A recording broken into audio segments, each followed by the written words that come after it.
네, 소개 감사합니다. 제가 오늘 그 제목을 받은 제목은 대한정맥학회에서 하지정맥류 진단을 위한 초음파 표준안이 되겠습니다. 그러면서 사실은 이 오늘 여러분들한테 배포해드린 하지정맥류 진단을 위한 근거 중심 초음파 검사법입니다. 이거는 읽어보는데 20분도 채 안 걸립니다. 그러니까 이거를 또 요약해서 제가 20분 안에 뭘 발표할까 지금 고민을 했었는데요. 제가 이제 초안을 보고 조금 빠진 거라든가 좀 보충해야 될 내용이 있나 하고 좀 봤었던 내용을 중점적으로 해서 한번 리뷰하는 형식으로 하겠습니다. 네, 이제 터미놀로지를 먼저 한번 리뷰해 볼게요. 바리코스 베인은 그 3mm 이상의 두께를 다이아메터를 갖고 있으면서 딜레테이션도 있고 톨토스하다. 그런 것이 이제 업라이트 포지션에서 이렇게 이제 책정이 돼야 된다고 되어 있는 걸 이제 바리코스 베인이고, 그보다 좀 작은 게 레티큘라 베인, 1mm 이하인 거는 텔란지 에타지아로 우리가 정의를 하고 있습니다. 앞서 연자분들께도 다 이제 강조를 하셨는데 CEP 클래시피케이션이 굉장히 중요합니다. 환자를 분류하는 것도 물론 중요하지만 환자 자체의 CEP 클래시피케이션을 우리가 파악을 할 수 있어야 정확한 치료와 부위를 결정할 수 있는 것입니다. C인 경우에는 클리니컬 사인은 우리가 피지컬 이그제니션이나 우리가 관찰로서 충분히 알 수 있지만 EAP 이거는 우리가 그 듀플렉스 울트라 사운드 아니면 우리가 정확하게 이것을 파악할 수가 없습니다.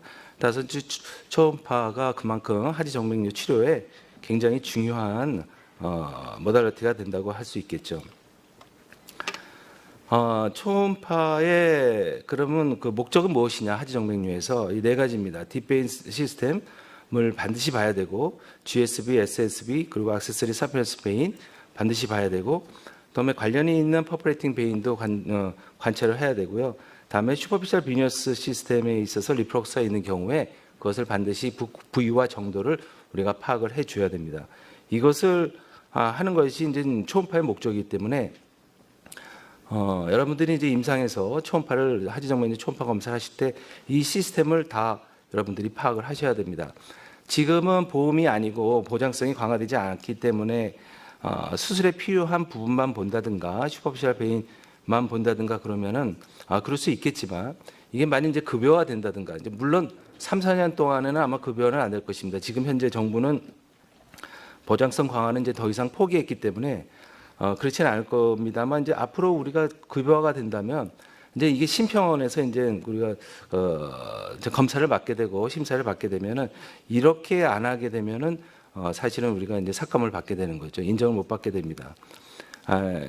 지금 행위 정의로는 하지 정맥 시스템의 초음파 검사는 이렇게 되어 있기 때문에, 물론 단측과 있고 양측이 있습니다만, 그렇기 때문에 이 시스템을 다 체크해 주시는 것이 여러분들이 지금부터 하셔야 될 일이라고 생각을 합니다.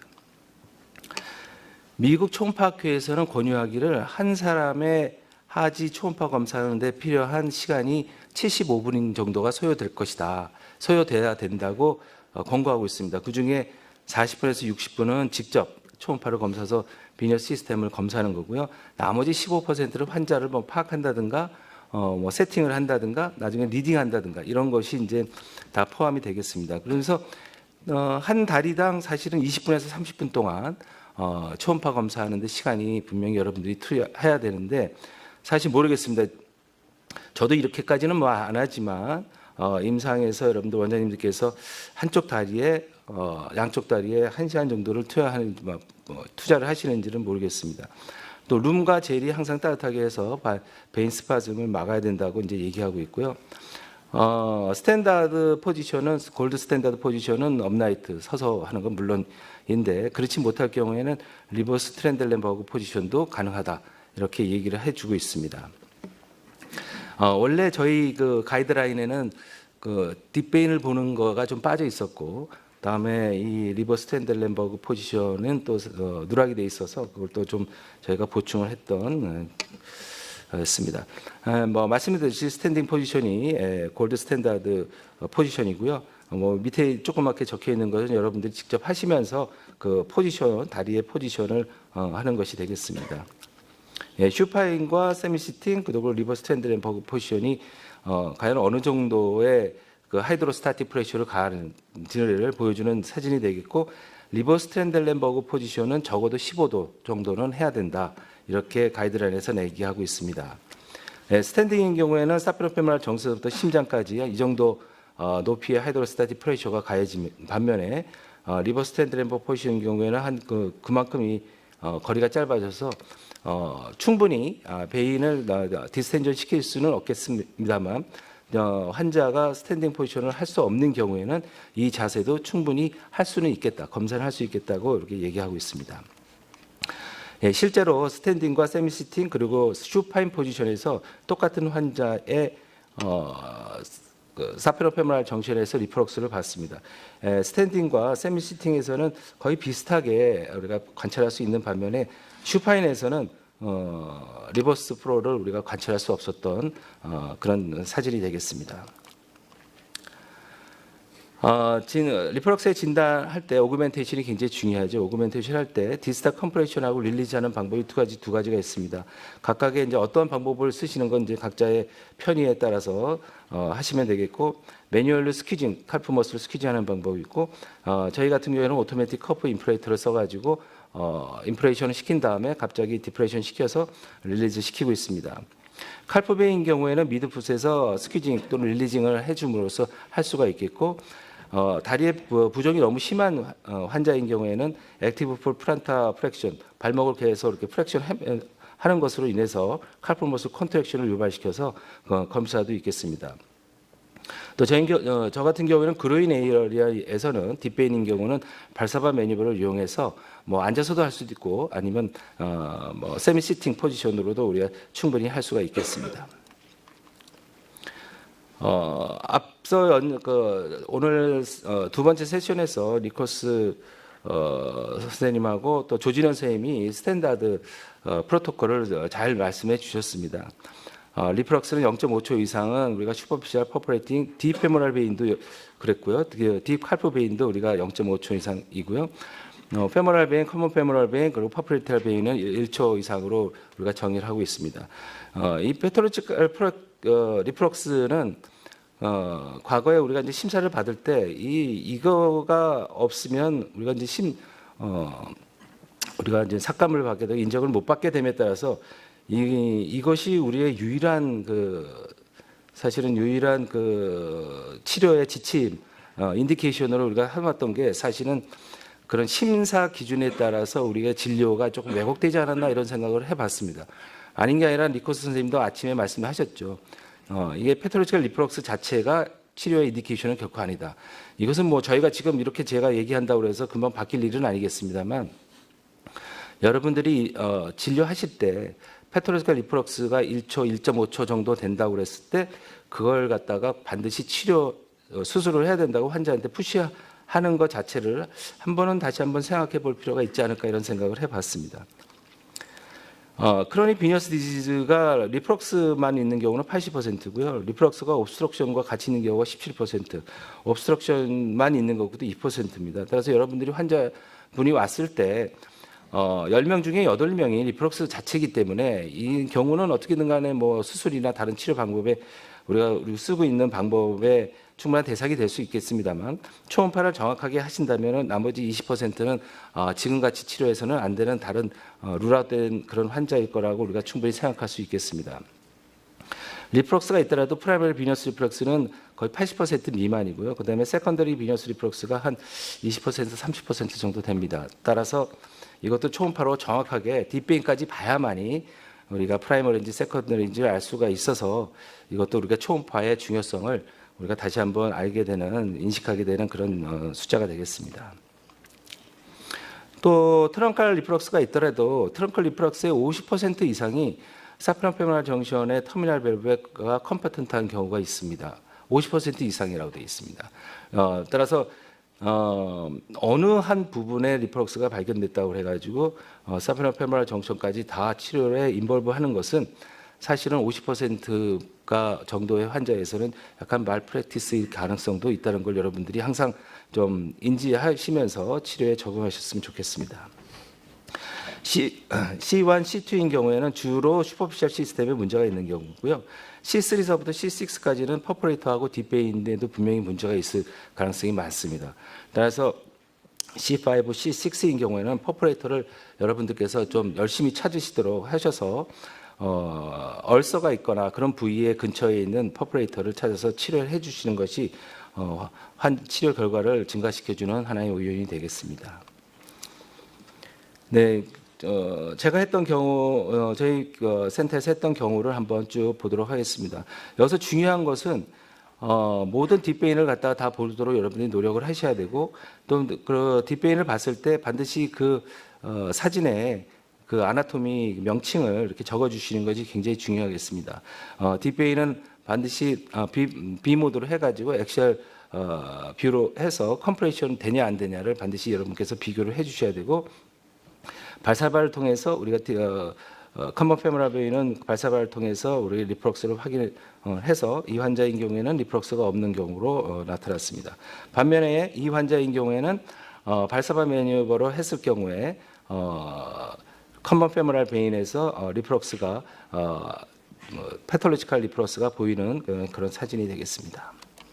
다음에 이제 페모럴 베인을 봅니다. 페모럴 베인도 마찬가지로 컴프레션이 되는 것을 비모드에서 확인을 해주시고, 다음에 발사발을 통해서 오규멘테이션을 했을 때 리프럭스가 없는 사진도 같이 첨부를 하게 돼 있습니다. 다음에 이제 파프리달 베인까지 해서 마찬가지로 비모드에서 컴프레션한 사진까지 보여주고요.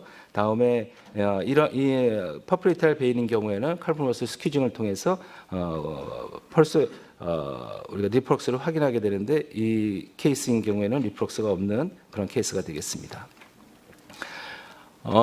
칼프웨이는 뒷베인도 우리가 충분히 아트리 옆에 같이 동반돼서 주행하고 있기 때문에 찾아서, 그다음에 컴프레션 돼서 우리가 DVT가 없는 거, 칼프 DVT가 없는 거 확인하고, 그다음에 스퀴징을 통해서 리프럭스가 있는 걸 확인해서 리프럭스가 없는 사진이 되겠습니다. 네, 다음은 GSV가 되겠습니다. GSV는 여러분들께서 이제 쉽게 찾을 수가 있죠. 이렇게 이집시안 아이, 이집트 그림에서 이렇게 보면은 이렇게 눈으로 보이지 않습니까? 네, 하나는 이제 블랙 에로인 경우는 슈퍼피셜 파시아고, 레드 에로인 경우 아래쪽에 있는 거는 딥 머스크 또는 머스쿨라 파시아가 되겠습니다. 요 안에 이제 들어 있어야만 우리가 사프렌스 베인하고 우리가 를 찾았다고 얘기할 수 있겠고, 더블 사프렌스 베인이 보통 1 내지 2%에서 나타납니다. 그런 경우에는 이 눈동자, 눈은 안에 눈동자가 이제 2개가 있으면은 그게 이제 더블이 되는 거고요. 이 눈 안 바깥에 있으면은 안테리어 액세서리 사프렌스 베인이 되겠습니다. 물론 여기서도 이제 그 컴프레션 해가지고 뭐 물론 그 베인이 맥혀 있나 뭐 페이턴시가 있나 없나를 확인할 수 있겠습니다만, 여기서 우리가 좀 앞서 김양현 선생님이 말씀하셨듯이 리프럭스를 관찰함에 따라서 뭐 그 사진은 굳이 안 넣어도 될 것 같습니다. 네, 조진현 선생님이 리커멘드 하기에는 GSV 어버분이 GSV에서 3군데를 리프럭스를 체크하는 걸로 이렇게 리커멘드 하셨었습니다. 근데 저희 같은 경우에는 어버브니에서 2군데, 그다음에 빌로우니에서 1군데 이렇게 저희가 그 리프럭스를 체크하고 있습니다. 이 사진에서는 GSV 어버브니의 프록시말이 되겠습니다. 프록시말에서 거의 7.9초, 8초 이상의 리프럭스를 보여주고 있는데, 오그멘테이션 사진이 보이지 않습니다. 이것은 이게 지나고 나서 리프럭스가 언제 끝났다 이렇게 좀 지켜보다가 그 사진이 먼저 지나간 거죠. 그래서 만일 여러분들이 이렇게 꼭 오그멘테이션이 있어야 된다 한다면은 거의 6초 이내에 7초 이내에 리프럭스가 끝나게 되면 그 사진을 같이 걸 수는 있겠습니다만, 이러한 경우 오그멘테이션 그 밑에 리버스한 그런 파형이 안 보인다 하더라도 이것은 리버스 플로우가 있다고 우리가 얘기할 수 있겠고요. 어버브니 디스탈도 이렇게 계속 거의 8초 이상의 리프럭스 타임을 관찰하고 있고요. 빌로우니에서도 이렇게 보여주고 있습니다. 그래서 이 환자는 전장에 걸쳐서 GSV의 리프럭스를 관찰했던 그런 케이스가 되겠고요. 이제 어버브니의 디스탈에서 이제 리프럭스, 어버브니인 경우는 우리가 이제 커플을 감아서 칼페 커플을 감아서 이제 스퀴지 커플을 인프레이션 시켜서 우리가 오그멘테이션을 하는데, 이렇게 오그멘테이션 사인이 파형이 보이면서 릴리즈 했을 때 충분히 리프럭스를 관찰하는 그런 사진이 되겠습니다. 반면에 이제 옆에 있는 이 사진은 GSV 빌로우니에서 본 건데, 오그멘테이션을 하고 릴리즈 했음에도 불구하고 리버스 플로우가 보이지 않아서 이건 리프럭스가 없는 걸로 저희가 진단을 내렸습니다. 다음에는 스몰 사피엔스 베인이 되겠습니다. 스몰 사피엔스 베인도 가스트로 크레미노스의 메디얼 헤드와 레터럴 헤드 사이에 그다음에 크루랄 파시아 그 밑에 이렇게 위치하고 있고 다이아메터도 반드시 여러분들께서 사이즈를 재주시는 것이 여러분 나중에 심사에 방어하는데 굉장히 중요한 랜드마크가 될 수 있겠습니다. 이렇게 레프트 SSV라고 아나토미를 반드시 적어준 거 다시 한번 강조해드리고요. 이것도 마찬가지로 이제 커플을 감아서 했기 때문에 커플을 감아서 했을 경우에는 리프럭스가 없는 사진이 되고요. 이것도 마치 스퀴징으로 했을 때 이것도 마찬가지로 리프럭스가 없는 사진이 되겠습니다. 자, 이제 퍼포레이터 베인을 이제 우리가 찾고 있습니다. 우리가 퍼포레이터 베인을 찾기 위해서는 우리가 이제 임상적으로 우리가 의의가 있는 퍼포레이터를 우리가 이제 어느 정도 어느 곳에 있을 정도를 아나토미를 우리가 알아야 되기 때문에 합니다. 사실은 제일 중요한 게 이제 코켓이죠. 코켓 퍼포레이터가 1, 2, 3가 있는데 이것이 이제 가장 중요하고 그래서 C4나 C5 이런 그 C5, C6인 경우에는 반드시 코켓 퍼포레이터가 패톨로지가 있는지 없는지를 여러분들이 찾도록 노력을 하셔야 되겠고요.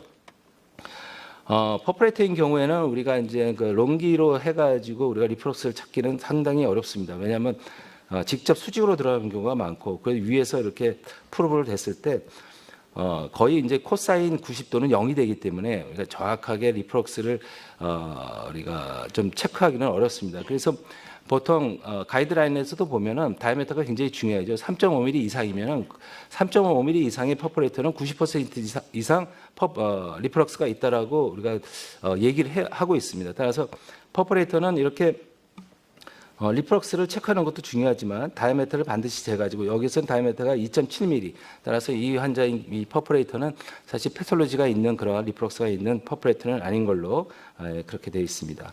다음에 이제 코켓인 경우도 이렇게 퍼포레이터가 보이면 그것도 이제 사이즈를 반드시 재서 2.7mm였고요. 그다음에 스퀴징 했을 때 리프럭스 패턴이 보이지 않기 때문에 이것도 패톨로지가 있는 리프럭스가 있는 퍼포레이터는 아닌 걸로 이렇게 판정이 됐습니다. 그래서 저희 병원에서는 이렇게 리포트를 하고 있습니다. 딥베인, 슈퍼피셜 베인, 다음에 각각의 베인 사이즈 그리고 퍼포레이터를 갖다가 각각 패톨로지가 있는 것을 다 적고 그걸 그 패톨로지가 있는 리프럭스가 있는 것에 대해서는 커멘트로 다시 정리해서 주고 있으면서 퍼포레이터는 사이즈를 명시를 해서 이것이 이제 리프럭스가 있다 없다를 우리가 충분히 알 수 있도록 누가 봐도 이 환자에게서 어떠한 방식으로 어떠한 부위에 더 중점적으로 우리가 바리코스 베인을 치료하는 것에 대해서 전혀 이제 악유가 없도록 이렇게 리포트를 하고 있습니다. 네, 서머리입니다. 서머리는 뭐 특별할 건 없고요. 듀플렉스 울트라 사운드가 결국은 EAP를 우리가 정확하게 알 수 있는 유일한 방법이라고 생각하고 이것을 정확하게 알므로 인해서 한 데피니트한 치료의 계획을 세우고 실행을 하는데 굉장히 중요한 파인딩이 되겠다.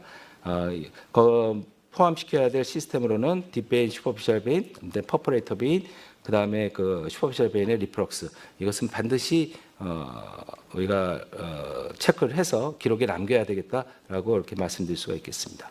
네, 이상입니다. 네,